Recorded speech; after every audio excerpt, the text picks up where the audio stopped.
Hi, I'm Newton Chatta with DLA Public Affairs, and this is the DLA Rap.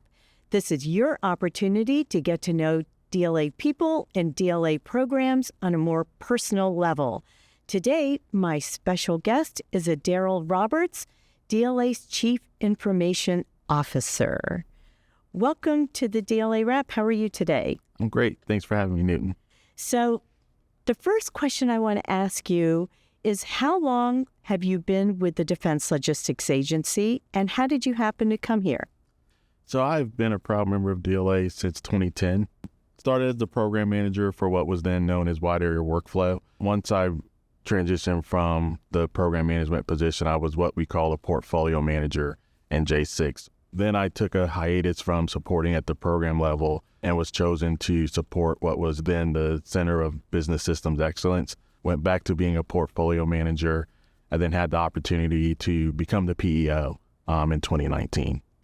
And now you're the Chief Information Officer. What do you think when I say that, Chief Information Officer? A lot of responsibility, a privilege to lead a group of professionals that we have in J6, supporting what I believe is the most diverse, important mission in the Department of Defense. We're sitting shoulder to shoulder with the services as they're forward deployed, peacetime mission, wartime mission, as well as whole of government supporting national disasters. What do you like about being a leader? The mentoring part, the ability to influence the next generation of DLAers. My staff would probably say too hands-on, but I would say my leadership style is I like to empower. And through that empowerment, there's accountability. I don't want folks to look at it as, what is Mr. Roberts' plan? What does Mr. Roberts want to do? But you need that buy-in as a leader so that it becomes our plan, so everyone's invested, and that you understand the big picture. Where did you grow up? Born in North Carolina, raised by the Army. So my dad was 30 plus years in the Army, retired as Command Sergeant Major. And how would you describe yourself as a child? What were you like? Very curious, as my mother would say, because I said so didn't really work. You need to give me a plausible explanation, and if I didn't like it, I still would try. I loved math growing up, so I went to college initially saying, hey, I'm going to be an accountant. Of course, every boy grows up saying, hey, I want to be a professional athlete. High school and college reality kicked in, and it was, okay, what am I going to do long term? And I thought it was going to be accounting, and then I did it for a couple years, joined ROTC, and decided, no, I think I want to do contracting, which led to 4 years in the Air Force doing contracting, eventually getting out, working for a private company, and becoming a civilian. Who have been some of your role models? I will say Captain James Wilder. He was my ROTC commander. Closer to home, I would say my grandmother is a role model. Didn't have an opportunity to finish high school. A large family, had to go to work, but education remained her focus, and she made sure her children and her grandchildren, her great-grandchildren, had an opportunity for education. So it sounds like you had a very good relationship with your grandmother. She was a sharecropper. She was a nurse. She was a mother to everybody in the community. She was a survivor. She shared some stories and some anecdotes, but she was really looking forward. But we definitely understood her upbringing, the challenges she had as a young Black woman growing up in the South, raising children. She is 95. So you served in the military. Which service, how long, and what does it mean to you to be a veteran? The best service in the world, United States Air Force. My father served 30 plus years in the Army.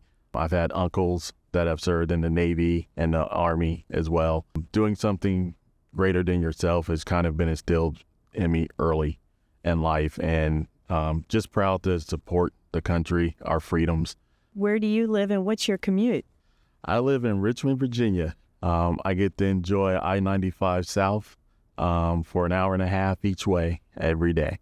A lot of people say I'm crazy for doing it, but I love what I do. It's a choice. What are some of the myths about information operations or J6 that you would like to dispel? Yeah, so the biggest myth, I think what's on everyone's mind is when we talk about automation, artificial intelligence. We're not trying to put technology out there to take over the world, replace the workforce. What we're doing from a technology perspective is really enhancing the DLA employees' abilities to meet mission.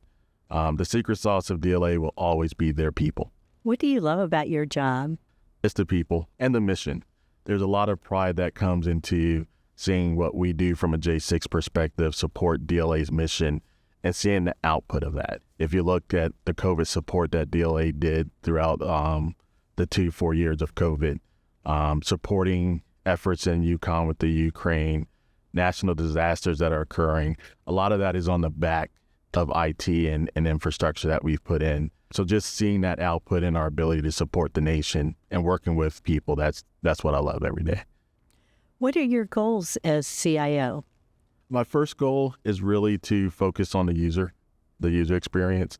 How do we make it more streamlined? I think a lot of people come into DLA, and between your training, between your day-to-day work, your timekeeping, et cetera, you have to log into a lot of applications. And the biggest complaint I get is I got logged out and didn't save my work. So we want to streamline that by creating a DLA platform, an employee portal, where once you log in during the day, you can do your work continuously throughout the day. So digital business transformation, everyone's heard about it. Everyone loves it, I know. But that's a big thing too, because we want to maximize the use of commercial products, because those commercial products are the ones that give you the most commercial user experience. So do you have a philosophy by which you live? I think the biggest one that I would say I use in DLA every day, and my team's heard me say it often, being comfortable, being uncomfortable. The world's always changing. Life is always changing. You have to adjust to different factors that happen in your life. So I try to be comfortable being uncomfortable, so that I can be rational in my decision making. So you have a very high visibility job, a high stress job. What do you do in your spare time or on your days off to relieve the stress? It may surprise some people, but I try to spend time with my 14-year-old who doesn't want to spend time with me. Other interests I have, I like festivals, music festivals, food festivals. Who's your favorite basketball team? So I'm a Carolina guy.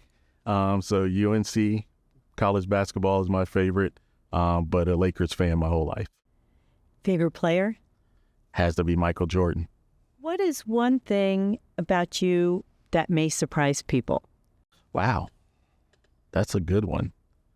I'm not a trained IT person. I think that's the one thing that most folks, given my position and what I talk about every day, what I'm asked to be in charge of, I did not specialize in college in IT, cybersecurity, or anything from a J6 perspective. This is something mid-career that I took an interest in and developed that skill set and got the experience to be where I am today. So I do not code and do not have the ability to code. Thank you so much. I really appreciate your time and the opportunity. No, thanks so much for having me, Nick. And I want to thank all of you for joining us today on the DLA Rap.